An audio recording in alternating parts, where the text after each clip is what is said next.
ரொம்ப மண்டையை உடைச்சு பிரபாவதியும் சுதாகரும் இப்ப 6 தையல் போட்டிருக்கு. நீ யாரை வேணாலும் போய் பாரு, உங்களால எல்லாம் காசு வாங்க முடியாது, உங்களை நாங்க அடிச்சு விரட்டிடுவோம், செருப்பு கழட்டி அடிக்கிறாங்க. நான் கொடுத்த பணத்தை கேட்க போனதுக்கே அதிகார பவரை வச்சுட்டு என்ன மிரட்டல் பண்றாங்க.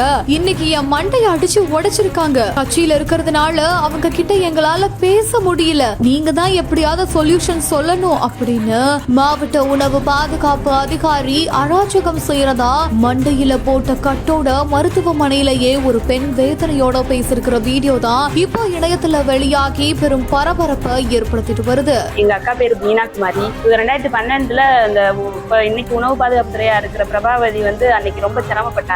அதனால அக்கா நானும் அக்காவும் அவங்க பிரபாவதிக்கு பெரியம்மா மக. அதனால சரி அம்மா சொன்னாங்க, உங்க கல்யாணத்தை பண்ணி வச்சோம்னா கொஞ்சம் பாவம் சிரமப்படுறாங்கன்னு சொன்னோன்னா இவங்க நகைக்கடையில சொல்லி 50 பவுன் நகையும் 5 கிலோ வெட்டி சாமானும் வாங்கி கொடுத்தாங்க. அது அவங்க தரவே இல்லை. இப்போ ரொம்ப வருஷமா போய் இவங்களும் கேட்டு பார்த்துட்டு கொஞ்சம் இடையில கொடுத்துருக்கா அவருக்கு. அதுதான் இவங்க வட்டி ஏட்டி வீட்டு பத்திரத்தையும் கொண்டு போய் வச்சு அதையும் ரொம்ப இதாகி போய் வீட்டு அது சப்ளை பண்ற அளவுக்கு வந்துருச்சு. அதனால சரி அடிக்கடி என்னட்டே புலம்புனோன்னே நீ போய் கேளு, நம்ம சொந்த பந்தம் தானே, நம்ம ஏதாவது ஒண்ணு சொல்லி பண்ணுவோம் சொல்லி கேட்டதுக்கு இவங்க 3 பேரையும் இன்னைக்கு காலையில போய் கேட்டதுக்கு கோச்சுட்டாங்களாம். இவங்க அங்கே இருந்துகிட்டு எனக்கு போன் அடிச்சாங்க. நான் போய் சரி அவங்க தான் இவ்வளவு கஷ்டப்படுற ஆளப்பா கொடுங்கன்னு சொன்னதுக்கு என்னைய ரொம்ப மண்டையை உடைச்சு பிரபாவதியும் சுதாகரும் இப்ப 6 தையல் போட்டிருக்கு.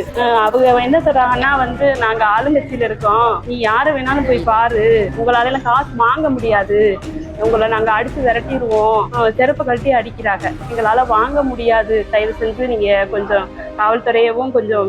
எனக்கு என்ன பயம்னா அவங்க ஆளுங்கட்சியிலையும் கொஞ்சம் வசதிப்படுத்துறதுனால எதுவும் நடவடிக்கை எடுக்காம விட்டுருவாங்களோங்கிற ஒரு பயம்.